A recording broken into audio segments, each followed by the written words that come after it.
Евро 2024 оғоз шуд ва мухлисон аллакай дар он фикранд ки кӣ беҳтарин нишонзанд мешавад. Кадом мунтахабҳо ҳангома меофаранд, киҳо сюрпризҳо ба мухлисон омода кардаанд. Аммо вақте гап сари қаҳрамонӣ ки равад, бисёриҳо дар он назаранд ки Фаронса, Олмон ва ё яке аз барандагони ҷом дар гузашта боз қаҳрамон мешавад. Вале истед, мо набояд дигаронро дасти кам гирем, чун ин бачаҳо ҳамагӣ ба нияти қаҳрамонӣ омадаанд. Ҳар як футболбоз омода аст ки таърихи нави футболи кишварашро нависад. Пас кадом мунтахабҳо ба ин кор қодиранд?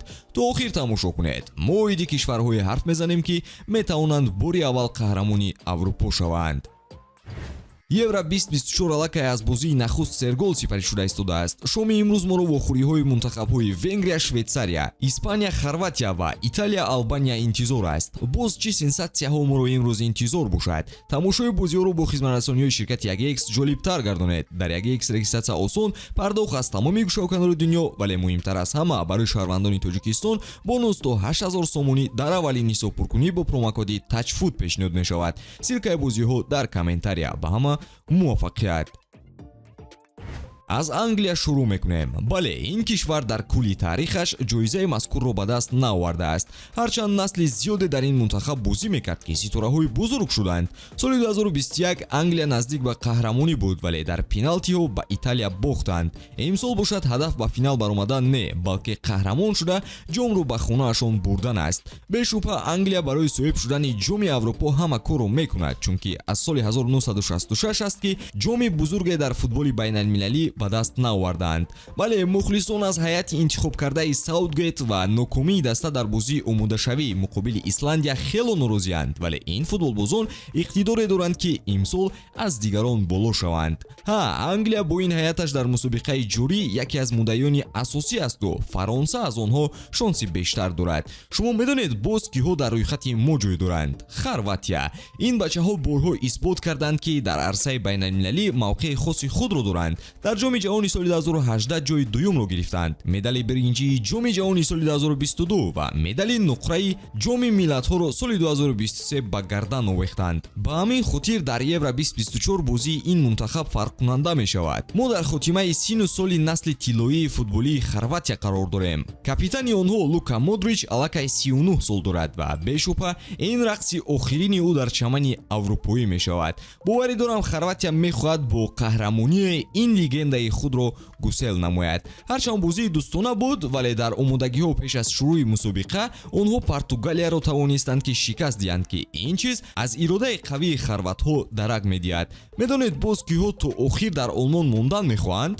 Белгия. Албатта ин мунтахаб аллакай насли тиллоиашро аз даст дод ва мо Азар, Компани ва Куртуаро дар ин мусобиқа нахоҳем дид, вале ҳайати Белгия то ҳолу устувор боқӣ мемонад. Онҳо яке аз дриблерони беҳтарин Джереми Доку, ҳамлагари қавии ҷаҳон ва топ голзани марҳилаи интихобӣ Ромеро Лукаку, ҳуҷумкоре ки равиши бозиро бо таври аъло дарк мекунад Леандро Тросард ва албатта беҳтарин нимҳимоятгари ҷаҳон Кевин Де Брюнеро дар ҳайаташон доранд. Ба ҷуз иқтидори ҳуҷумӣ, Белгия боз дар хатти дифоъ ҳам бо боварӣ бозӣ мекунанд, чун дар он ҷо Амадо Онана ҳунарнамоӣ хоҳад кард. Онҳо 8 бозии бидуни голсардиҳӣ дар 10 рақобати пеш аз Евро доштанд. ҳамзамон баъди шикаст аз Марокко дар ҷоми ҷаҳони соли 2022 дигар ба бохт дучор нашуданд. Ба ҳамин хотир ин мунтахабро аз рӯйхати муддаёни қаҳрамонӣ хат задан кори хатост. Фаромӯш намесозем ки бахти белгиягиҳо баландӣ карду онҳо дар яке аз гурӯҳҳои осонгузар ҷой гирифтанд. Белгия дар гурӯҳи И бо мунтахабҳои Словакия, Румыния ва Украина рӯбарӯ мешавад. Агар тибқи пешгӯиҳо Белгия аз ҷои аввал аз гурӯҳаш барояд, муқобилашон дастае аз мавқеи сеюм мешавад ки роҳи осонӣ баромадан ба чорякфинали Евро аст. Имсол бояд соли Белгия гардад, чун мураббии нав, ҳайати нав ва фишори камтар нисбат ба дигар мусобиқаҳо дастаро фарогир аст. Хулоса Белгия шонси олӣ ба даст овардани Евроро бори аввал дар таърихаш дорад. Полша ҳам баробари мунтахабҳои дар боло зикршуда шонси қаҳрамониро дорад. Ҳарчанд капитани даста Левандовски чанд рӯз пеш аз оғози Евро ҷароҳат гирифт, вале онҳо Туркияро бе ӯ ҳам шикаст дода тавонистанд. Барои ҳамин ин мунтахаб барои тамошо ба Олмон нарафтаасту азм дорад то ҷомро болои сар бардорад.